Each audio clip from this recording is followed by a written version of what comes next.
pensei essa apresentação muito mais para discutir o que está em jogo nesse tema de mudança do uso do solo. Não trouxe assim, todos os resultados que a gente tem levantado, mas enfim, eu vou, agora que eu vi a apresentação do Marcos, eu vou seguir um pouco para dar dados também, né? É que esse tema aí da mudança do uso do solo, ele é um tema meio político, ele é um tema meio econômico, então ele muitas vezes ele não ganha um contorno assim muito científico, né?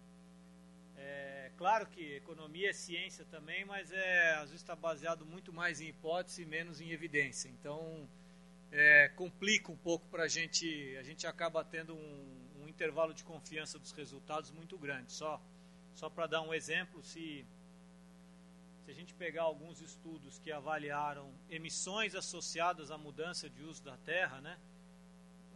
Pegando o caso específico de estudos que olharam cana-de-açúcar no Brasil, você tem dados que indicam emissões de 55 gramas de CO2 por megajoule, o que significa que, somando as emissões diretas, a cana estaria emitindo 10% menos, por exemplo, do que um combustível fóssil, ou seja, basicamente ela não reduziria, num estudo desse tipo, não traria nenhuma grande vantagem em termos de redução de emissão, até estudos como os que a gente fez lá no ícone, que apontam ao redor de 7 gramas CO2 por megajoule, depende do método, como é que você calcula, enfim, tem vários senões aí, mas enfim, que aí se você somar com 20 gramas de emissões diretas, você chega em 27 em cima de 90, 95, que é mais ou menos a emissão ou da gasolina, né? Se você pegar aí os defaults americanos, você encontra aí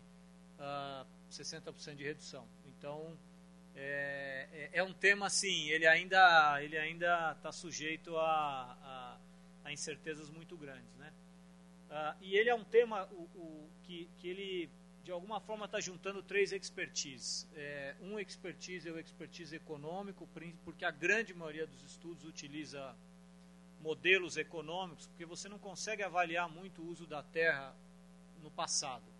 Quer dizer, você consegue olhar, mas só a chamada mudança direta, né? Quer dizer, você pega os dados do CANASAT, o CANASAT aponta, se você olhar os dados de 2005 até os dados do Bernardo lá, de 2005 a 2008, mais ou menos o avanço da cana no Centro-Sul, nesse período que eu não lembro mais, mas é mais ou menos de 2 milhões e poucos de hectares, 2 milhões de hectares, eu acho. Você teve 50% de substituição de pastagem, 50% de lavouras anuais. Basicamente essa é a regrinha de bolso, né? Agora o Bernardo já fez outras análises, olhando isso no tempo de 2000 em diante, e aí ele já começa a encontrar uma relação 70-30, quer dizer, você tinha uma área de pastagem que foi substituída por lavoura anual por 2 ou 3 anos e depois entrou a cana. Então, quando você estica o período, você encontra mais substituição, uma tendência maior da cana quando avança a substituir pastagens do que lavouras anuais, quando você olha um período mais longo. Quando você olha de ano a ano, não, né? Só que e a indireta? A indireta a gente não sabe, porque a cana quando cresceu na pastagem, ou cresceu em soja, ou qualquer lavoura anual, você não sabe para onde essa soja foi, ou para onde essa pastagem foi, se a gente aceitar que o conceito de mudança indireta é um conceito aceitável, vamos dizer assim, com credibilidade. Nem todo mundo concorda com isso, né? Eu mesmo tenho minhas dúvidas. Então, então para o passado, agora quanto que teve de mudança indireta? Você não sabe, né? Então, toda a discussão da mudança direta e indireta tem sempre sido vista para o futuro.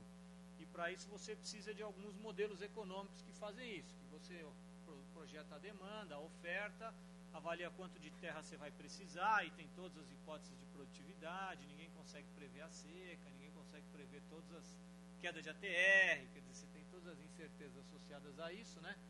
Mas, enfim, você com um modelo econômico, você consegue dizer a cana vai expandir 1 milhão de hectares nos próximos 10 anos no Brasil, são todos números hipotéticos, né? E isso vai gerar de mudança direta tanto e de mudança indireta mais tanto. Aí, essa é a parte, vamos dizer assim, dos economistas. Aí depois entra, aí você tem toda a parte do pessoal de geoprocessamento, sensoramento remoto. Por quê? Porque boa parte desses modelos econômicos estão sendo cada dia mais calibrados por evidências que vêm de imagens de satélite. Então, quando a gente projeta a expansão da cana no Brasil, se eu assumir um cenário de demanda qualquer, que pode ser qualquer um, pode ser um da Única, um da NP, pode ser o da EPE, tanto faz, né? Quando a gente converte isso em mudança no uso da terra, nosso modelo, quando ele roda, ele está calibrado com esses dados que o CanaSat gerou, que diz que quando a cana expande, 50% é sobre lavoura anual, 50% é sobre pastagem. Então a gente calibra. Quando você tem essa informação é muito melhor, porque aí você sabe que, dado uma variação de preço na cana, qual é o impacto disso vis-à-vis a variação de preço da pecuária ou a variação de preço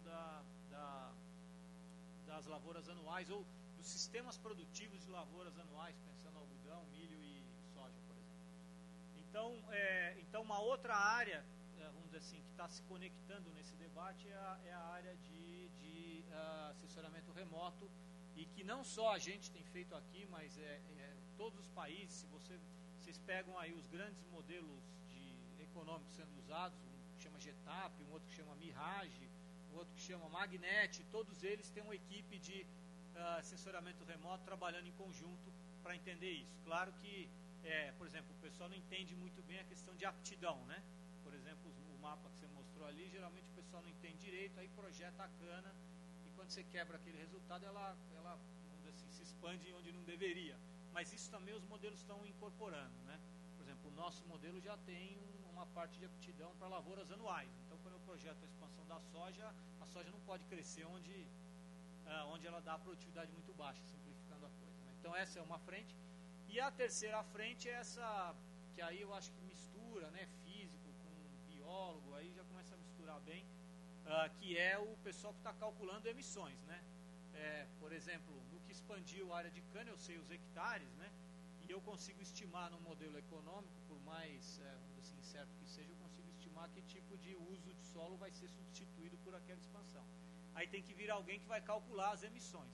As emissões, vamos dizer assim, pela troca as emissões na vegetação, e o mais complicado, que é o tema aí do Carlos Serri, que a gente estava conversando rapidinho aqui antes de começar, que é a variação de estoque no carbono no solo, que faz toda a diferença também, né?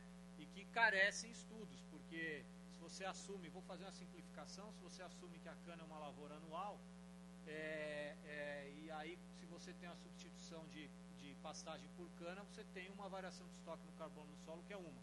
Se você assume que ela é uma lavoura perene, ou eventualmente ela tem um estoque de carbono, um canavial estabilizado tem um estoque de carbono igual a de uma pastagem, você tem um balanço no final diferente. Eu estou falando isso porque a gente não sabe os números ainda, porque falta pesquisa para saber exatamente como é que esse balanço ocorre no final, né? Então, quer dizer, veja, nós estamos juntando 3 diferentes expertises para dar uma resposta de quais são as emissões associadas à mudança de uso da terra.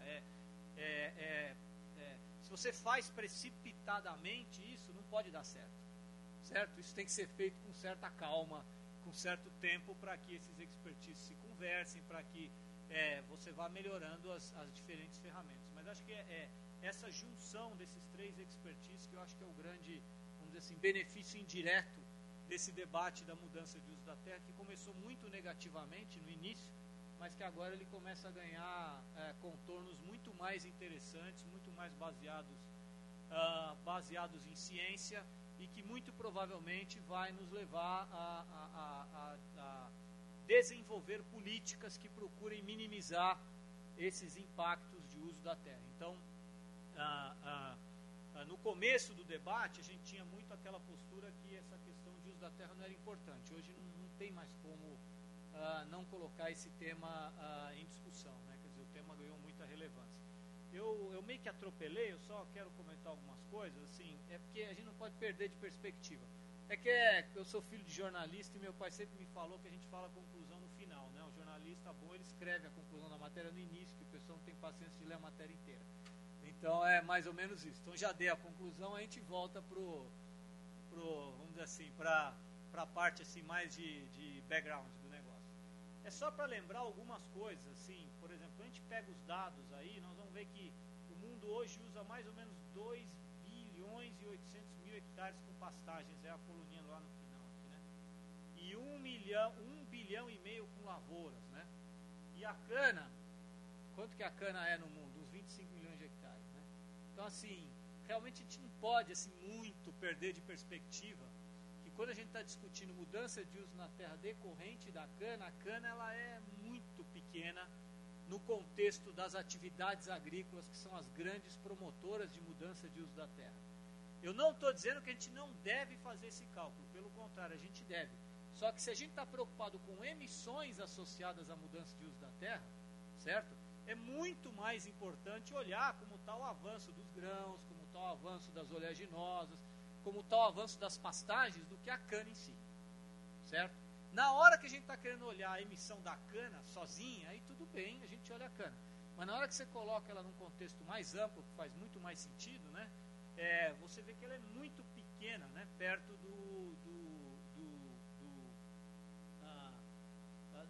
de quanto que se usa para a terra, para a produção agrícola, para alimentos principalmente. Então, na verdade, o mercado de alimentos ele é o grande driver, promotor da mudança de uso da terra, né? Só mais um exemplo, quer dizer, até hoje, mesmo com esses preços elevados aí de óleo de soja, qualquer estudo econômico bem feito não consegue explicar o avanço da soja pelo mercado de óleo. Você explica muito mais o avanço da soja pelo mercado de farelo, que é a proteína animal para alimentação humana. Então, toda vez que você tenta mostrar que o efeito indireto no uso da terra da soja por causa do mercado de biodiesel é grande, um bom estudo vai mostrar que ele não pode ser grande, porque o farelo conta demais ali, né? Na cana é mais tranquilo, vamos dizer assim, porque ou você faz açúcar ou você faz álcool, né? Mas na soja não dá, porque você faz as duas coisas, então você tem que separar essas duas coisas.